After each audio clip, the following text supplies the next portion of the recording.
What is up, everybody? Welcome back to the Pat's Pulpit Mock Draft Show. I am Ryan Kieran. That is Keegan Stiefel and Ryan Spagnoli. Spags, how we doing tonight, fellas? Doing well. First, this will be my last one till 2 weeks out. So hopefully you guys can hold down the fort. But cool format tonight. Obviously you'll get into it, Ryan. But happy to be here. Counting down 3 weeks from tomorrow is the Yeah, draft, which is insane. yeah. Yeah, I'm excited. Go ahead, Key. Sorry. I was gonna do my little spiel, but I'm excited. We've got we're counting down the days until the draft. We've got a lot of stuff going on in the next couple of weeks, so I'm excited to get this thing going. Yeah, let's get some bookkeeping out of the way. So first of all, like you said, the draft is 3 weeks from tomorrow. So that means after tonight we have 3 episodes left. The general plan is going to be I'll announce the format for tonight in a minute. We're going to do the same format next week. We're going to do a bigger one the week after, and then that night before the draft, we're going to do a 7-round Patriots-centric mock draft. So we won't be picking for every team, but we'll be doing 7 rounds through the Patriots. We also have some draft night news coming up. We're not quite ready to fully announce it, but be on the lookout for that. Maybe next week we'll get the ball rolling on those announcements. But we got some big plans, so be ready for that. Like Spag said, he won't be here next week. We're looking to have Pat Lane fill in for us. If not, we'll get someone else. Sorry to throw you under the bus there, Pat, if you can't do it. But we'll see how we go there. And tonight we are doing a 1-round mock draft, no trades. If you guys are looking at the picker wheel here, though, you'll see that chat has a spot instead of just the three of us. So we're going to spin the wheel. It's going to be the same type of order thing, but every four picks instead of every three for the three of us, chat's going to have a selection. So how that's going to work is each of us will nominate a player, and then you guys will vote on the pick between the three of us, between the three players that we pick.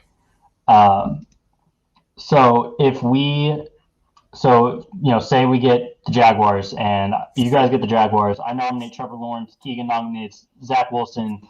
Spags nominates Jarrett Stidham. You pick between the three of them. And then we'll set a timer for about a minute, and we'll just kind of take a straw poll of the chat. Just comment your pick, and we'll kind of keep track of how the comments are coming in, and we'll go with whoever the primary option is. So with all of that mouthful out of the way, let's spin here and figure out what the order is going to be. All right.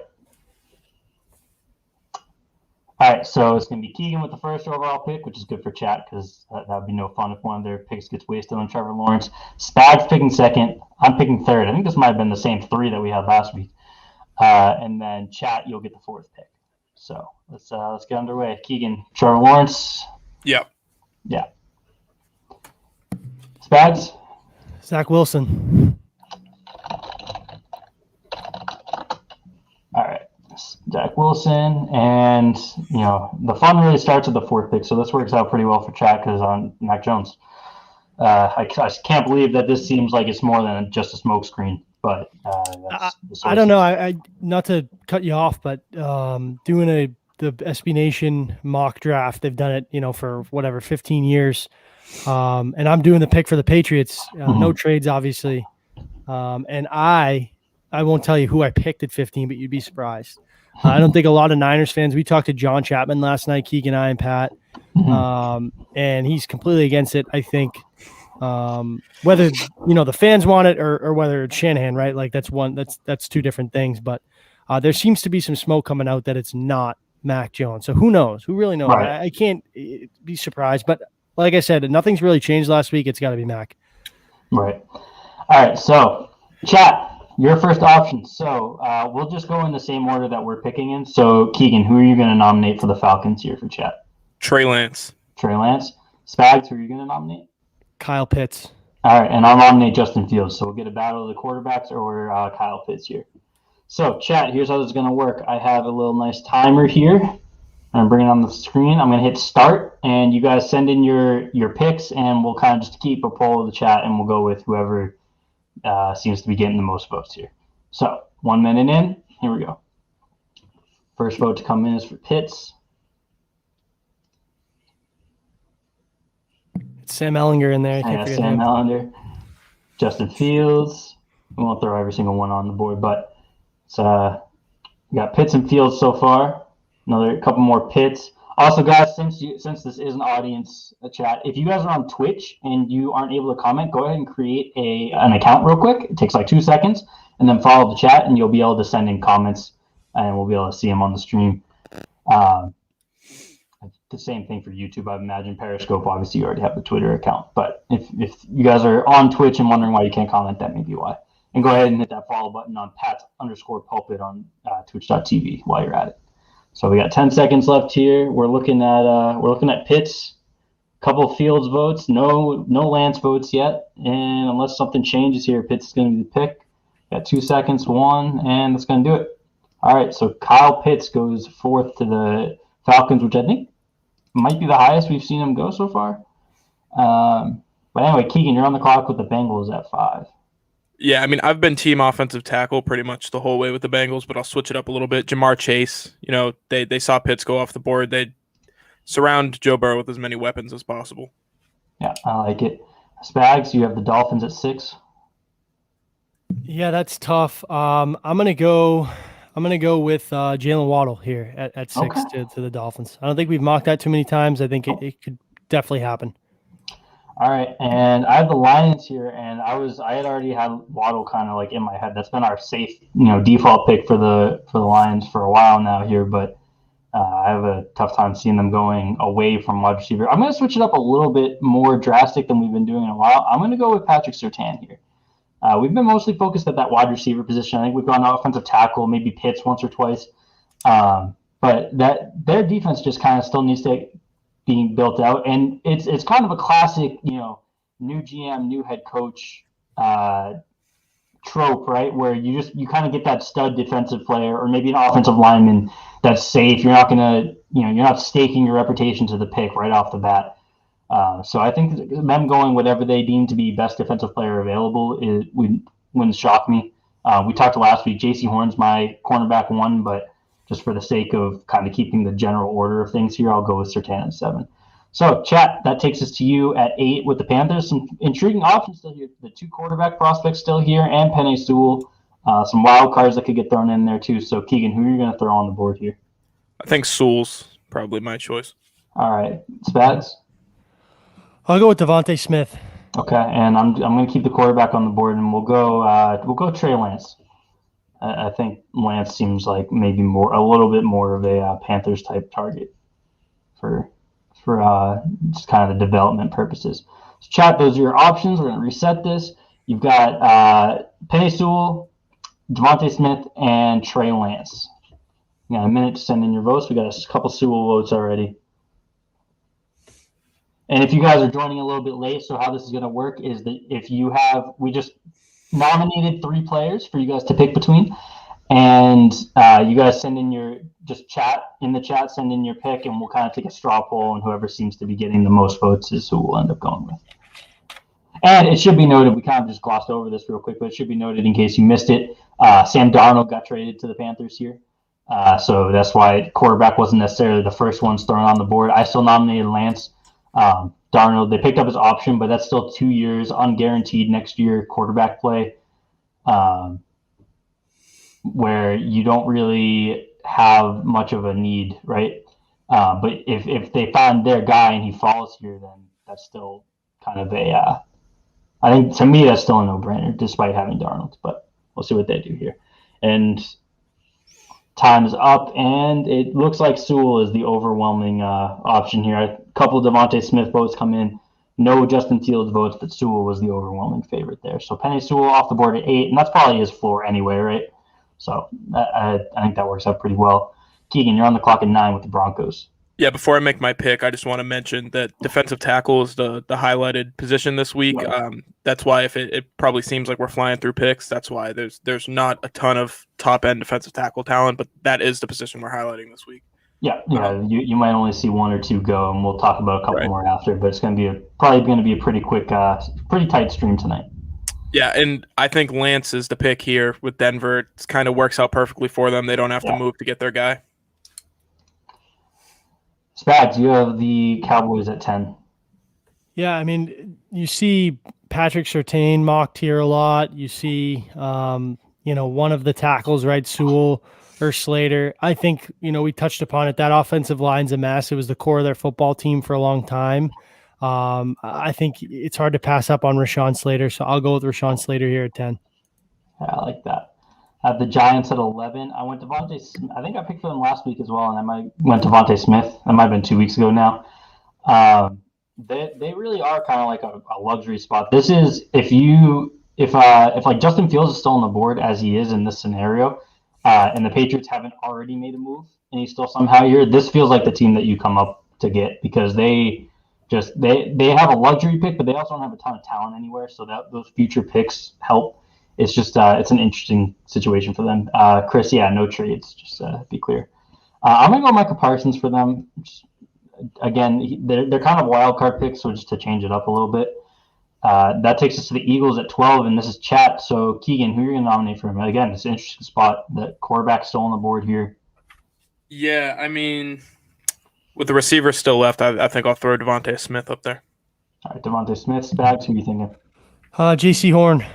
That was going to be mine. So I'll throw Fields out there. I still, again, with the Panthers, they have a young quarterback. I think Fields is better than both young quarterbacks that Carolina and Philly has.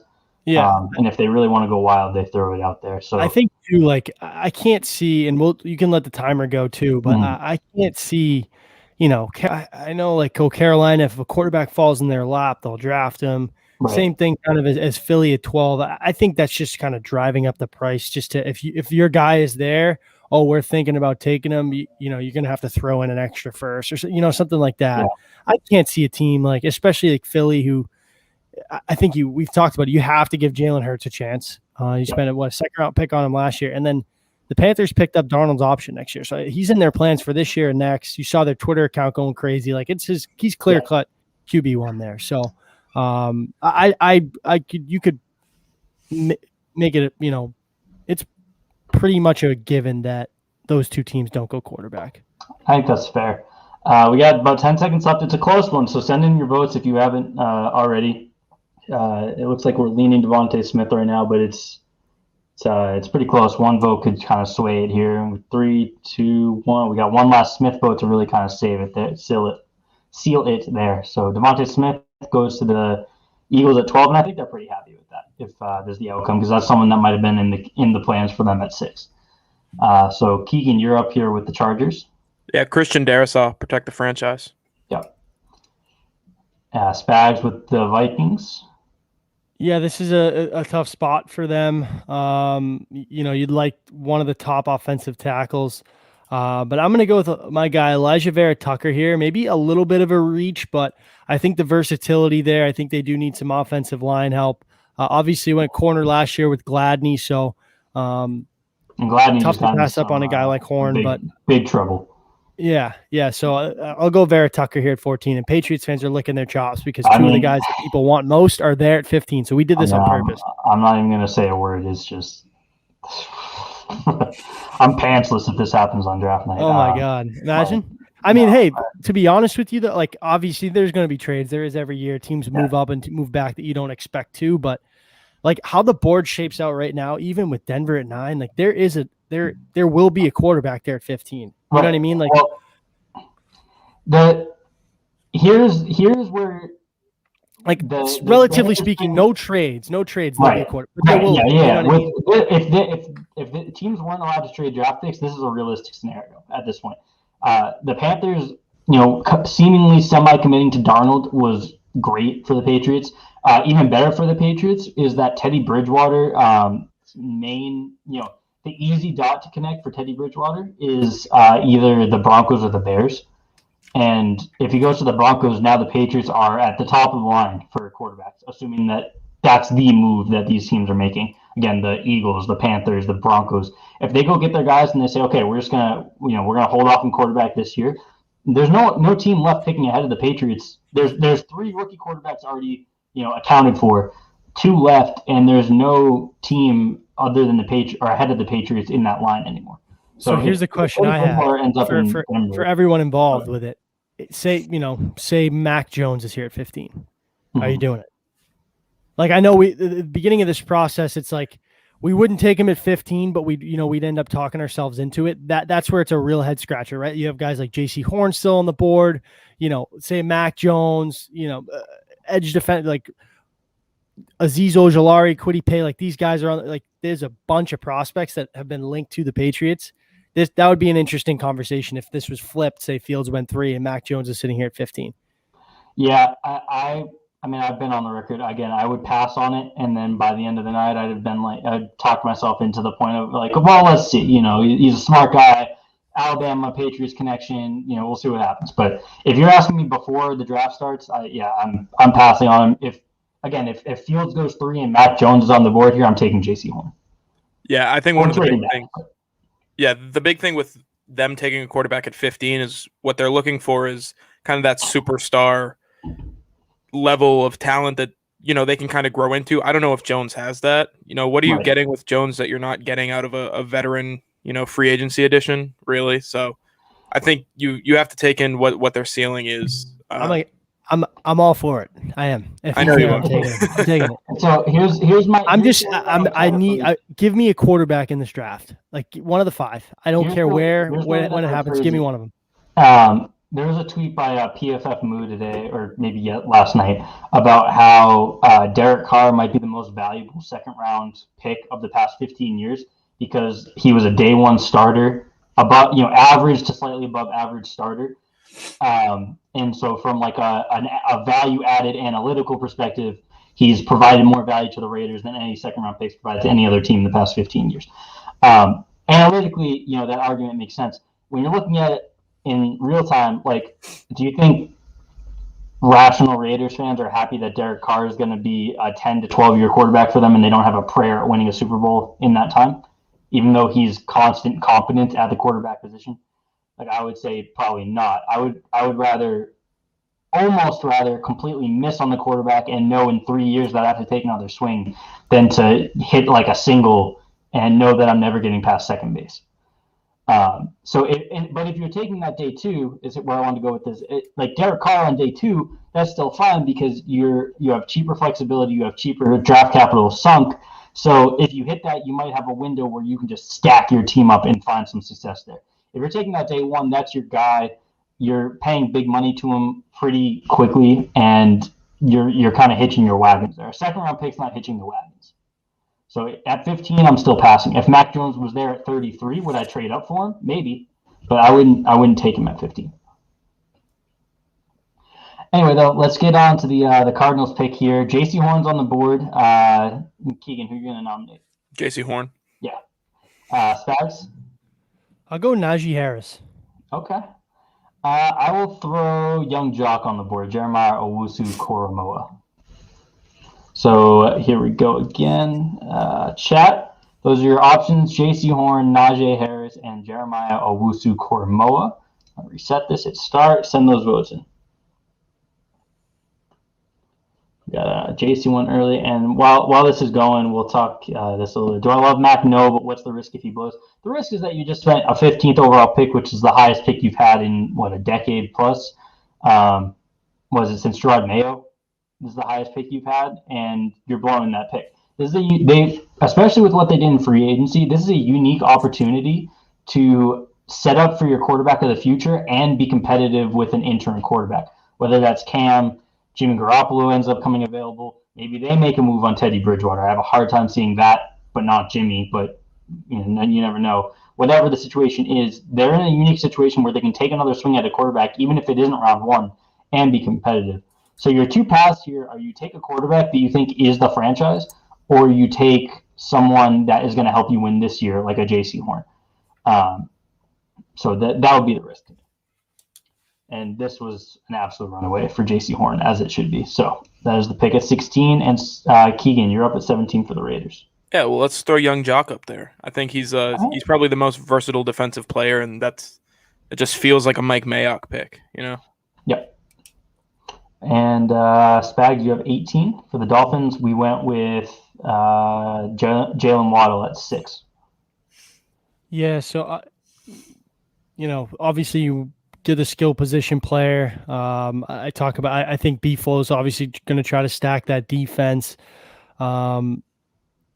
Yeah, I'm gonna go with one of my favorite edge in the class, younger guy, Azeez Ojulari here. Maybe a little bit of a reach, but you see him kind of tailoring towards the middle to back end of the first round. Young kid. I don't think he has to step in and play a major role in that defense, but yeah, I'll go with Azeez Ojulari here. And Golden, we all love young jock here at the Pat's Pulpit Mock Draft Showcast. Kyle Duggar, that's all he is. Yeah, I'm out on him.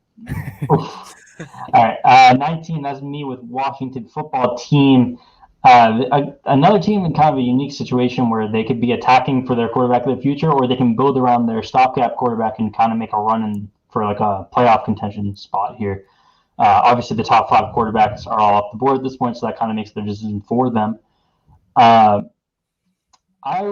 for a second I completely forgot that they added Curtis Samuel, and I was going to go get my guy Rashad Bateman, but I think that they go Tevin Jenkins here. It seems the Tevin Jenkins stock is rising the past couple weeks. I would say he's kind of starting to compete with Darisaw for that like offensive tackle 3 spot.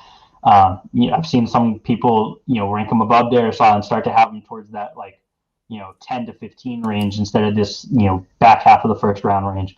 And after losing Trent Williams, they really still don't have a suitable replacement for him. So I could definitely see another dart swing here, or a dart throw here. Now the chat is back on the clock with the Bears. So let's pull this back on the board. Keegan, who are you going with the Bears? Who are you nominating for the Bears here? Your boy, Rashad Bateman. Rashad Bateman. Spags? I'll go with Christian Barmore. Christian Barmore, and we'd maybe get into our first defensive tackle of the night. And the chat wants Kyle Trask, and I think if I gave in to them, that would be the pick. So I'm not going to do it. I'm going to go with Greg Newsome here, the cornerback out of Northwestern.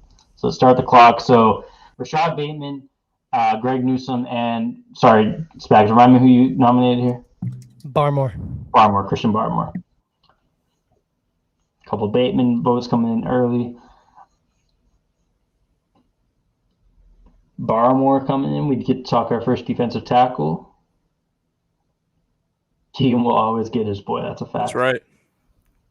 I've got that sound. I'll put a hole in my computer if I don't get my guy. So everybody knows. Facts.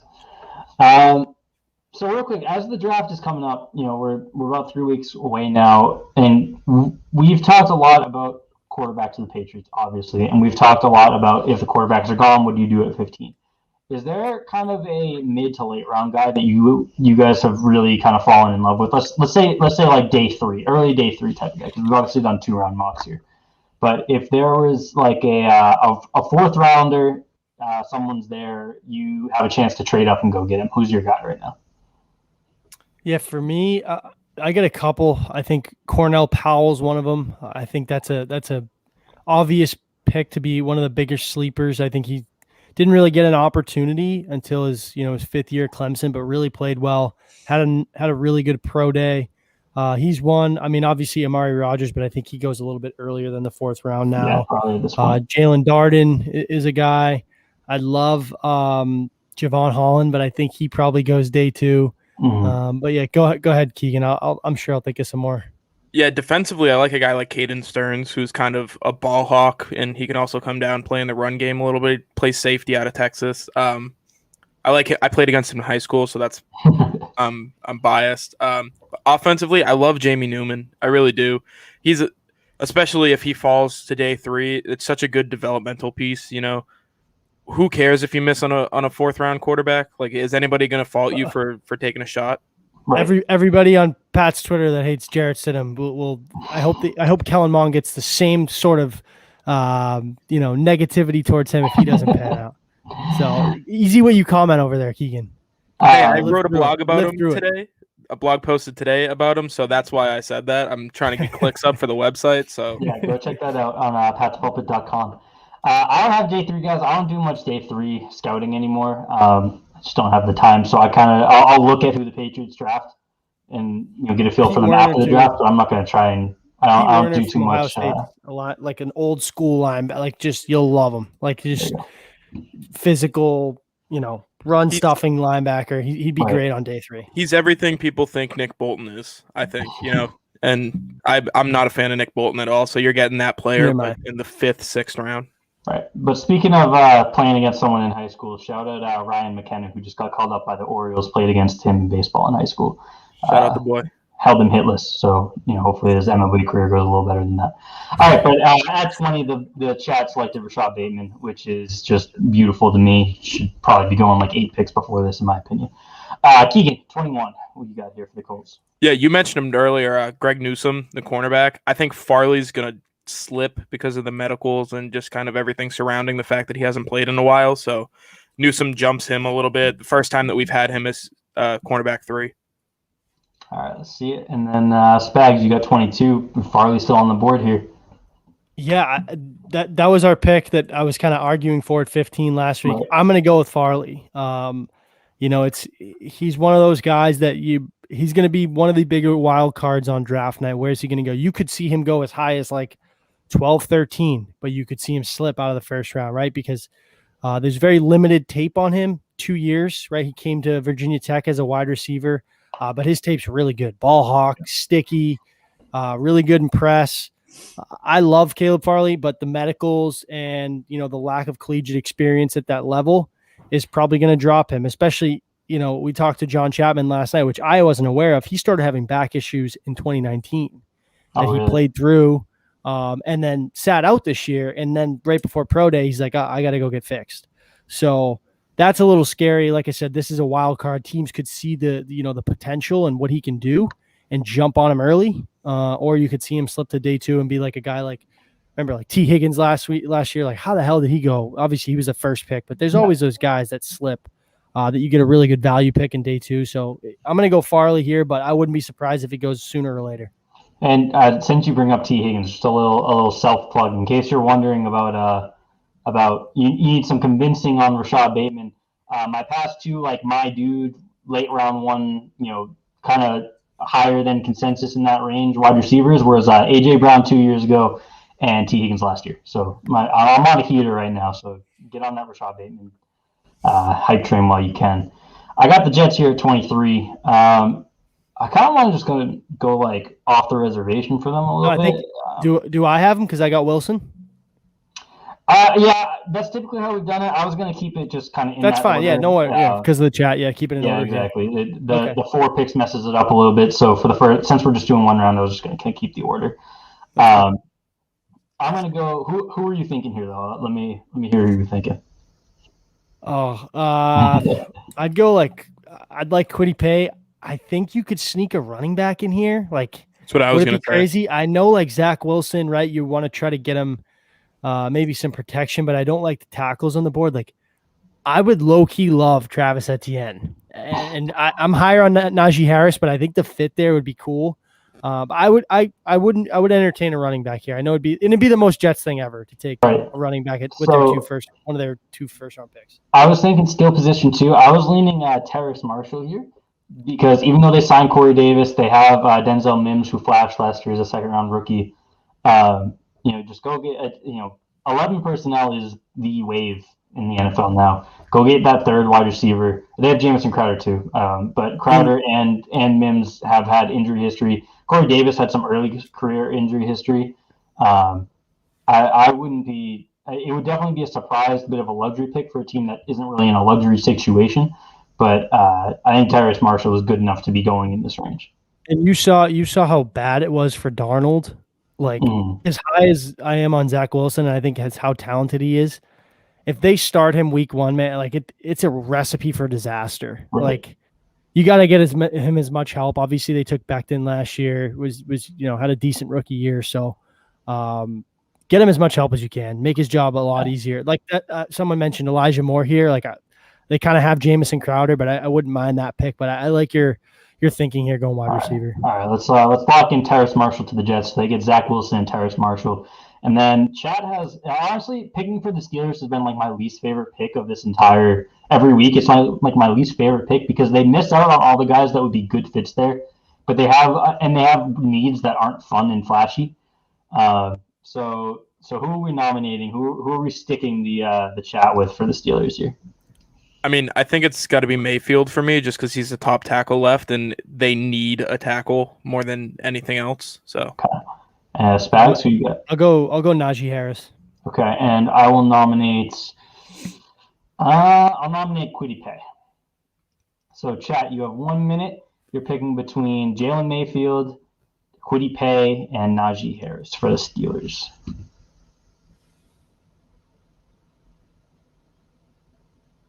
We got a Mayfield vote in early here. Can't we have Cosme instead? I every single week when we get to like this point and you say Mayfield's a top tackle left, I always do a double take to see if Cosme's gone, but I know you're higher on him. Cosme's just like that guy who's going to be steady for a long time. Like I know he's probably going to be pretty good, but Mayfield's got that ceiling that if you're taking a first round tackle, swing for the fences, but that's how I look at it. I know other people look at it differently. And I mean, we probably shouldn't, if we really wanted to kind of feed into like the theme of our night, we should probably nominate Barmore here, because that's a guy that feels like a Steelers player, right? Even if it's not a need, it's just that like Christian Wilkins seemed like it a couple years ago. He ends up going to the Dolphins, but that like mildly athletic, big defensive tackle from a blue blood program that has experience, and a championship pedigree, and is just going to be kind of that mean, above average to pretty good force on the line for a handful of years. That just screams Steelers to me. But Mayfield seems to have the small edge here. Few more votes than Kwity Paye, and Najee Harris got 1 vote in there. So it's going to be. I didn't even scroll to find him. Past Marty. He's really dropping on TDN's board. Jalen Mayfield. Here we go. It's the pick at 24, and Keegan, that takes you to 25 with the Jaguars. Let's have some fun. Give him a running back. Give him Najee Harris. Weapons on weapons on weapons. And Spags, you have 26 with the Browns. Yeah, I'm gonna go with Christian Barmore here. I think, like we talked about before, it's a very slim defensive tackle class. Mm-hmm. And you're typically, they're not typically like very deep, but you usually have, right, like 3-4 first round picks in there. But I think me and Keegan, we have Nixon ahead of him, but I think Barmore, just because of where he came from, and I think the potential there, will be the first tackle off the board. And like I said, with it being so thin, teams will reach, especially the back end of that first round. Like if they really need that interior run stuffer that Barmore is, that's a pick there. But I like him. I think he's, powerful hands, really good in pursuit as a pass rusher, pretty versatile on the defensive line. But I do think there's a lot to learn there. I think he's just starting to come into his shell. So it will take him some time, but I do think he's a first round pick. Yeah, he's not like a pocket pusher. He's a real pass rusher. That's what he did early on at Alabama.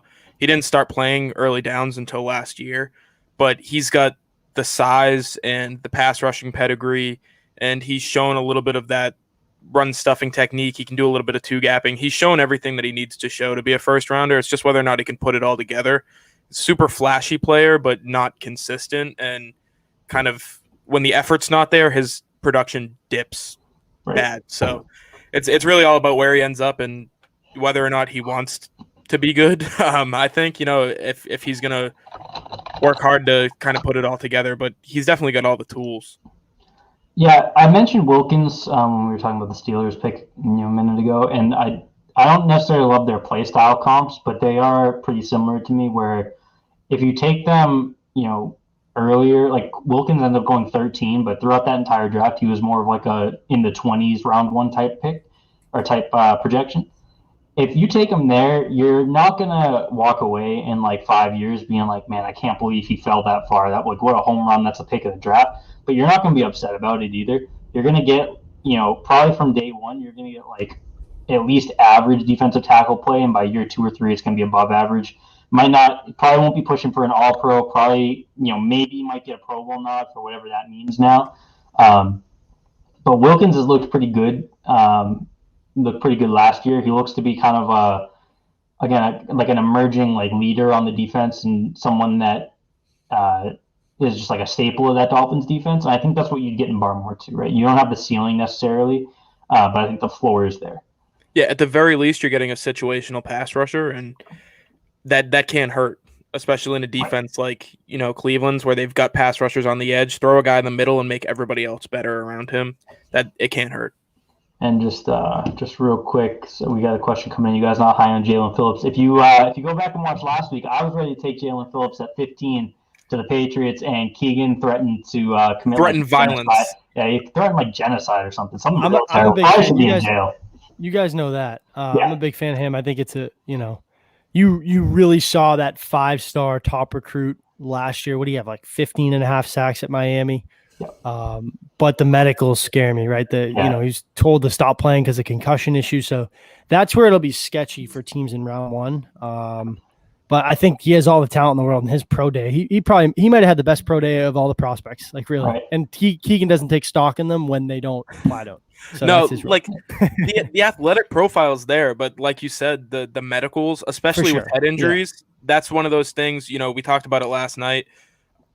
That's a red flag. Any head injury or history of head injuries, you're off the board for me, just because you can't trust what comes of that. Yeah, and I'd probably come in closer to Spags than Keegan here. I've warmed up to the idea of Phillips. I warmed up to the idea of Phillips more than I loved his tape. But he also flashed on tape too. That's not to say that he was bad, when you watch him. But every year we kind of end up seeing those guys who were never even considered falling out of the top 40 to 50 picks. They're on day 3 because some surprise medical or their medicals didn't check out or something. Phillips feels like someone who could end up being that surprise, shock one. And he could also be someone that you end up seeing go at 10. Some team falls in love with him. You saw that with Mo Hurst 2 years ago. Right. He had that heart condition at the he was going to be a top 50 pick, and then what did he go in the 6th round and didn't play the first half of his rookie year. So there's always one every year. So. And that being said, after we just did a whole little Jalen Phillips segment, I might as well take him here to the Ravens at 27. That takes us to the chat at 28, and that is the Saints. So Keegan, who are you going to nominate here? Yeah, I mean, Kwity Paye is still on the board, so throw him in there. They need an edge guy. And Spags, who are you going to do? I'll go with Trevon Moehrig. Okay, and Moehrig was going to be my guy, so I will go with Eric Stokes. So let's get it on the board. Got a minute on the clock. Chat, your options are Trevon Moehrig, Eric Stokes, and Kwity Paye.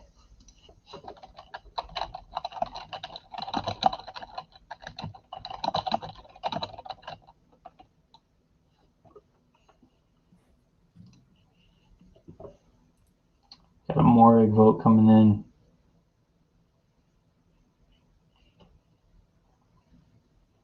And yeah, we're kind of flying through this one. We're already coming up on the last turn of picks here, but with defensive tackle, there's not a whole lot to really dive into. And as we get closer to the draft, the expected range of outcomes kind of starts to settle down. Right, we've kind of reached that final wave of risers and fallers and big time moves before the draft. So unless some team makes an early trade up to 4, there's just not a whole lot to go here.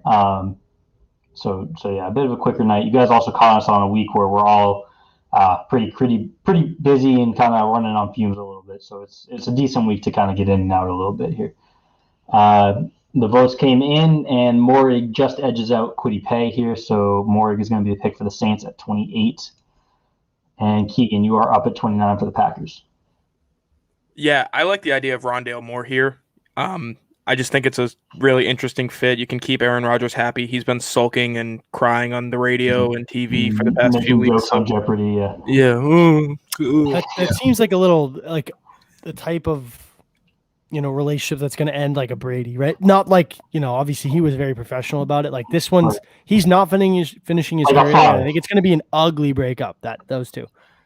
I can see it. I mean, honestly, low key, he hasn't been that bad as a Jeopardy host. Retire, King. Go host. He said he's interested in it, dude. Alternate weeks with me at times. Yeah, so give him somebody to throw the ball to. So Rondale Moore will be the pick here at 29. Spags, your final pick of the draft with the Bills at 30. Falling in love with this guy, linebacker Jamin Davis out of Kentucky. One of the big risers of the offseason. Big riser, right? Plays it I think 6'4", 236, a little bit room to add some weight. He moves so well, takes on blocks very well, can play the middle, can cover sideline to sideline. I see I haven't watched too much in comparison, but a little bit of like a Josh Uche, right? Where you can play him off ball, you can play him in the middle, you can set the edge with him. This guy's going to be a stud, and he's only played 2 years at Kentucky. So I think he's a guy that, in the beginning of the draft process, probably was a middle day 2 guy, but I think he hears his name called on round 1. I think he's that good. I love him. I got to find the receipts. I was high on him, when me and you were doing our spreadsheet. So I think that's a great pick. So it's funny because I was going to go with my guy at linebacker here, Baron Browning for the Chiefs, but last second, as you were making your pick, I decided to switch it up. So I'm glad we got to talk one high rising linebacker here. For the Chiefs, I'm going to go Elijah Moore. It's not sneaky anymore, but because it's been talked about enough at this point. But the Chiefs have a need at wide receiver, man. McCole Hardman isn't it. Sammy Watkins signed with the Ravens. And so it's Tyreek Hill and Travis Kelce, which as a 1-2 punch is about as good as you can get right now. But they really don't have much behind that. Obviously, McColl's only entering year 3, so there's still time to turn around, but I don't really love it. I don't really see it there. I think he's more of like a career returner, shot play type guy. Elijah Moore just as like a safety blanket for on the outside or in the slot, but like at wide receiver. Not Travis Kelce. For Patrick Mahomes, that just kind of re-unlocks that just completely unfair Chiefs defense. That made me laugh, so I had to throw it up there. My thing is, I still low-key think one of Joe Thuney and Kyle Long is going to be playing tackle for them next year because they cut their tackles and their center. They had their starting guards still, and then they went and signed 2 historical guards, but 2 guys who also have experience and the ability to play tackle. So I'm not saying both of them will. My hot take, they're trading up for Darisaw or Slater. I could see it. I could see a trade up coming. They have the capital to do it. Like they can afford to do it. Basically, is what I'm trying to say. I agree. I like that. I hadn't really thought about it, but I like that a lot, Spags. But where Cosme's still on the board here, he's probably the last of like this tier of guys. But if they're not in love with just whoever's left at this tier of tackle, I could see them just taking like a day 2, day 3, couple swings there, and then if it doesn't work out, they have Long and Thuney as like backup plans at tackle. So I'm not going to necessarily force the pick where I think wide receivers also a need, and Elijah Moore fills it pretty well here. And chat, you're gonna close us out here with the Bucks. Keegan, who are you gonna nominate for them? I got to go with Davion Nixon just so I can talk about him. If you didn't. They need a defensive tackle. He's a defensive tackle that can do absolutely everything. He's only had 1 year of production, which is his major knock, but literally nothing else people talk about against him. It's just that he's got the limited production. Guy's going to be a superstar. I think it's a perfect pick here. Spags? Travis Etienne. I think that'd be a lot of fun. I'm going to double down on defensive lineman. Try to force your hands a little bit here, guys. I'm going to go with Levi Onwuzurike out of Washington. More of like a pure nose type of guy. But for the last time of the night, we're going to reset the timer, and you've got Davion Nixon, Levi Onwuzurike, and Travis Etienne. Would the Patriots be a trade-up destination for the Chiefs for an OT, and what compensation can we hope to gain if trading back? If you're falling back that far, you should be adding a first-round pick next year, in my opinion. Joe Thuney, just give him back. Yeah, just send him back here. Would you guys be interested in trading that far down, though? Let's say the compensation I think if you get a first-round pick next year, that's a no-brainer, right? So let's say the compensation is a first-rounder this year, a third this year, and a second next year. Would 100%. You do that? Yeah, 100%. If their quarterbacks aren't on the board, they're used to picking kind of in that slot anyways. I'd do it. Yeah. Why not? Yeah, I think I would too. Again, it depends on who's the board. I think if any of the quarterbacks are there, you don't do it. I think if J.C. Horn, I think is where I start to think about it, right? And I think any quarterbacks I sent out a clip today, him on Kyle Pitts. Like, if you haven't watched that film, they went at it all. There's like run plays. They're pushing each other 10 yards downfield, like John at it. That kid's a dog, man. Like he's my guy at 15. If they're sticking at 15, like I said, the quarterbacks aren't there.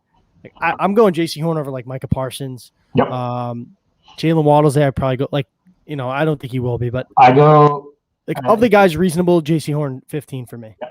I agree. We talked about it last week, but J.C. Horn's my cornerback 1 in the class. I took Patrick Surtain at 7 just to kind of keep the flow of things. But if I was making that pick for myself, I'd be taking J.C. Horn there. I think he's an absolute stud. And the chat went Travis Etienne to round out the draft. So just a quick recap. We went obviously Trevor Lawrence, Zach Wilson, Mac Jones, top 3. The chat voted for Kyle Pitts at 4. Then we went Jamar Chase, Jalen Waddle, Patrick Surtain, like I just mentioned. Chat voted in Penei Sewell to the Panthers. Trey Lance went to the Broncos. Rashawn Slater to the Cowboys. Micah Parsons to the Giants. Chat voted Devontae Smith to the Eagles. Darisaw, Elijah Vera Tucker, and leaves Justin Fields to follow the Patriots at 15, which, again, all of us would be pantsless if it happens. J.C. Horn, no-brainer for the Cardinals at 16 from the chat. Young Jock, Azeez Ojulari, Tevin Jenkins, and then the chat voted Rashad. Man, the chat got all the good picks tonight, huh?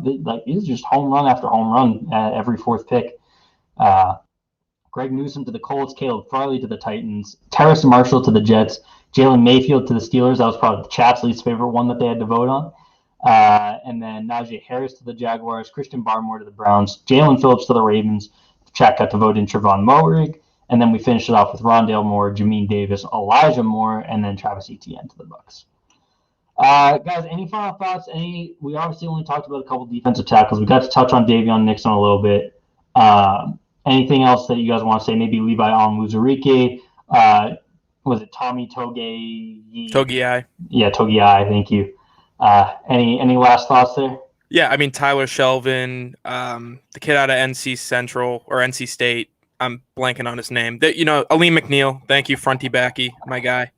There's a lot of day 2 guys. There aren't a lot of day 1 guys. That's just why we haven't been able to talk about them.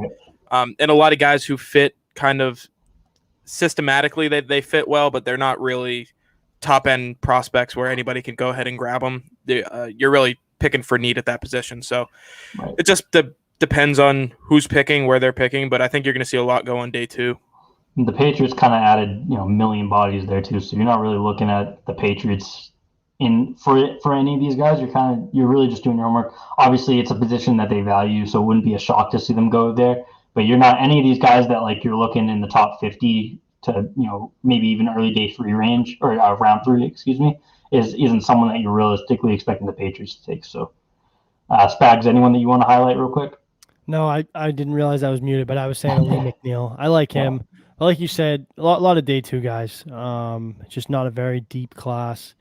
And the Patriots, obviously, Henry Anderson, Devon Godchow, Lawrence Guy's back. Guy back, yep. Right. So that seems like a day 3 type thing, developmental guy that will probably be a stud next year somehow. But Carlos Basham would make a lot of sense for the Patriots for any backy. He is more of like an edge. He's more of like a 5 tech and a 3 down lineman set. Which, as I talked about it a lot when all the free agency moves were coming. The Patriots are just screaming to the world that they're going to do a lot of 3 down linemen this year with the signings they made. So I think Carlos Basham would make a lot of sense. But yeah, more of like an edge than a defensive tackle.